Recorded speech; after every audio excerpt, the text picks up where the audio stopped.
Bilbilli keessan akka tasaa bishaan keessa yoo isin jalaa bu'e wantoota isin dirqama gochuu qabdan afur isinitti himu. Dursa garuu viidiyoo kan laayikii akkaawuntii kanallee foloo gochuun eegallu. Inni tokkoffaan bilbilli keessan akkuma inni bishaan keessa bu'een daftanii fuutanii paawar ofii gochuudha. Kunis faayidaan isaa bilbilli keessan sababa short sarkiyutiidhaan kompoonentiin bilbila keessanii garaagaraa akka hin gubanneef isin gargaaruu ni danda'a. Inni lammaffaan bilbila keessan suuta jettanii seeraan qorsuu qabdu. Keessumaatii naannoowwan kanneen akka iddoo itti siimii galchitan karaa chaarjarii akkasumas karaa ittiin earfoonii keessan pilagii gootan irratti fookasii gochuudhaan qorsuu qabdu. Yeroo bilbila keessan qorsuuf yaaltanittis bilbila keessan humnaan ol sochoosuu yookaanis urgufuu irraa of eeggadhaa. Isa sadaffaa isinitti himuun dura mallattoo koomentii viidiyoo koorratti argamu gad qabdanii turuun immoo isiniif dhufu keessaa tokkotti bu'a. Innis bilbila keessan sa'aatii 24 haga 48tti paawar oonii gochuu yaalinaa. Akkasumas inni xumuraan bilbila keessan guyyaa 2 booddee yookaanis sa'aatii 48 booddee paawar oonii gochuudhaaf yaalaa. Garuu immoo bilbilli keessan paawar oonii ta'uu yoo dide deemtanii chaarjarii irra kaa'uudhaan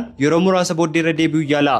Garuu immoo wanta kana hunda gootanii bilbilli keessan banamuu yoo dide gara ogeessa bilbilaa yookaanis teeknishiyaanii naannoo keessanii deemuudhaan furmaata isaa argachuu ni dandeessu. Namoonni zippii kana jaallattan immoo mallattoo koomentii viidiyoo koo gaditti argamu tuquun iddoo koppii liinkii jedhurraa si'a 2 tuqaa.